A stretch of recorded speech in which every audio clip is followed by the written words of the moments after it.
తలైవా Rajinikanth political ఎంట్రీపై తమిళనాడులో fans ఎంతో ఆసక్తిగా ఎదురుచూస్తున్నారు. వచ్చే లోక్సభ ఎన్నికల వరకు ఆయన రాజకీయ అరంగేట్రం ఉంటుందని భావించారు ఫ్యాన్స్. అయితే ఆయన సడన్ గా అభిమానులకు ట్విస్ట్ ఇచ్చారు. వచ్చే లోక్సభ ఎన్నికల్లో పోటీ చేయడం లేదని స్పష్టం చేశారు. అంతేకాదు తాను ఏ రాజకీయ పార్టీకి మద్దతు ఇవ్వబోనని ప్రకటించారు. తమ ఉద్దేశం అసెంబ్లీ ఎన్నికల్లో పోటీ చేయడమేనని వివరించారు. ఇందుకు సంబంధించి ఒక అధికారిక ప్రకటన కూడా విడుదల చేశారు తలైవా. ఈ లోక్సభ ఎన్నికల్లోనూ తలైవా పొలిటికల్ ఎంట్రీ లేదని క్లారిటీ వచ్చేసింది. దీంతో ఫ్యాన్స్ ఉసూరుమంటున్నారు. దీనిపై మరింత సమాచారం మా ప్రతినిధి కార్తీక్ అందిస్తారు. కార్తీక్, చెప్పండి. లోక్సభ ఎన్నికల్లో పోటీ చేయడం లేదని రజనీకాంత్ క్లారిటీ ఇచ్చేశారు. ఇప్పటికే ఆయన రాజకీయ అరంగేట్రంపై తర్జన భర్జన కూడా జరుగుతూ ఉంది. లోక్సభ ఎన్నికలకు ముందైనా ఆయన పొలిటికల్ సీన్ లోకి ఎంటర్ అవుతారని భావించొచ్చా? ఇప్పుడు సాధారణ ఎన్నికలకు కూడా దూరంగా ఉండాలని నిర్ణయించుకున్నట్టు తెలుస్తోంది. తమిళనాడులో ఎలాంటి చర్చ జరుగుతోంది? ఖచ్చితంగా ప్రతిభ ఒక సంచలనమైనటువంటి నిర్ణయాన్ని సూపర్ స్టార్ రజనీకాంత్ తీసుకున్నారని చెప్పుకోవచ్చు. ఎందుకంటే ఏడాది క్రితం పార్టీ పెట్టినప్పటి నుంచి కూడా పెద్ద ఎత్తున వివిధ రకాలమైనటువంటి ప్రచారాలు జరుగుతున్నాయి. ఖచ్చితంగా రజనీకాంత్ ఏ ఎలక్షన్స్ లో పోటీ చేస్తారనే దానిపై కూడా పెద్ద ఎత్తున చర్చలు నడుస్తూ వస్తున్నాయి. ఈ నేపథ్యంలో ఒక సంచలనమైనటువంటి నిర్ణయాన్ని ఈ రోజు తీసుకున్నారని చెప్పవచ్చు. ఏదైతే లోక్సభ ఎన్నికల్లో తాను పోటీ చేయడం లేదని ఏ పార్టీకి కూడా మద్దతు ఇవ్వడం లేదంటూ కూడా ఒక క్లారిటీ అయితే స్పష్టంగా ఇవ్వడం కూడా జరిగింది. అదేవిధంగా తన పార్టీ కావచ్చు, తన పార్టీ గుర్తు కావచ్చు, తన చిత్రానికి సంబంధించినటువంటి ఏదైనా సినిమాలకు సంబంధించి పాటలు కావచ్చు, ఎవరు కూడా వాడుకోవద్దని, ఏ పార్టీ కూడా వాడుకోకుండానే వెళ్ళాలంటూ కూడా ఆయన కోరడం కూడా జరిగింది. ప్రజలు కూడా దీనిని అంగీకరించాలి. ఎందుకంటే ఒక నిర్ణయం తీసుకుంటున్నాను, నా టార్గెట్ 2021లో తమిళనాడులో జరగబో అసెంబ్లీ ఎన్నికలంటూ కూడా ఒక స్పష్టంగా ఒక నిర్ణయాన్ని ప్రకటించినట్టుగా కూడా తీసుకున్నట్టుగా కూడా తెలుస్తుంది. ఈ నేపథ్యంలోనే ఏదైతే 2021లో జరిగే అసెంబ్లీ ఎన్నికలకు సంబంధించి ఇప్పటికే పూర్తి స్థాయిలో గ్రౌండ్ నెట్వర్క్ కూడా పూర్తి స్థాయిలో రజనీకాంత్ చేస్తూ వస్తున్నారు.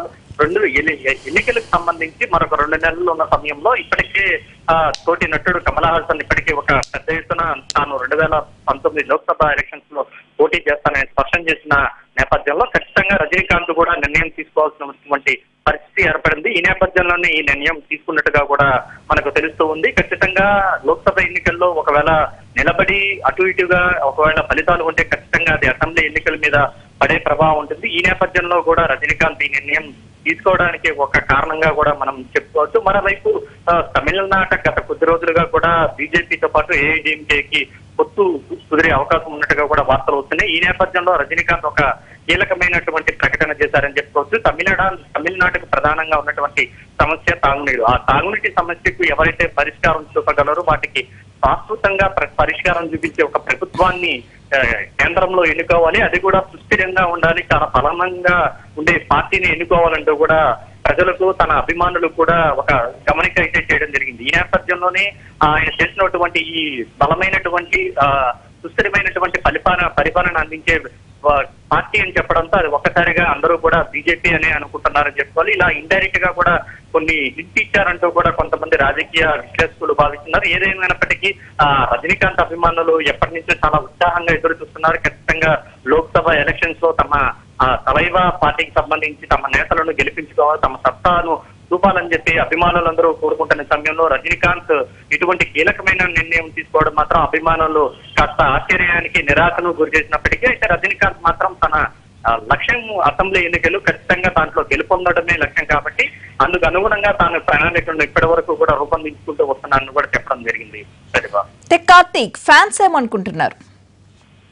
ఫ్యాన్స్ మొదటి నుంచి కూడా చాలా ఉత్సాహంగా ఉన్నారు. అసలు దాదాపు ఒక 20-30 ఏళ్ళుగా కూడా రజనీకాంత్ రాజకీయాలకు వస్తారా అంటూ కూడా ఎన్నో ప్రశ్నల నడుమ ఎన్నో మాట్లాడుకోవడం మన అభిమానులు ఎంతో ఆశగా ఎదురు చూస్తారు. ఈ నేపథ్యంలోనే 2017 లాస్ట్ ఎండింగ్ టైంలో డిసెంబర్ టైంలో పార్టీ పెట్టడం కూడా జరిగింది. రజనీ మక్కల్ మండలం పేరుతో ఇప్పటికే దాదాపు 50 లక్షల మందికి పైగా అభిమానులందరూ కూడా దాంట్లో చేరడం కూడా జరిగింది.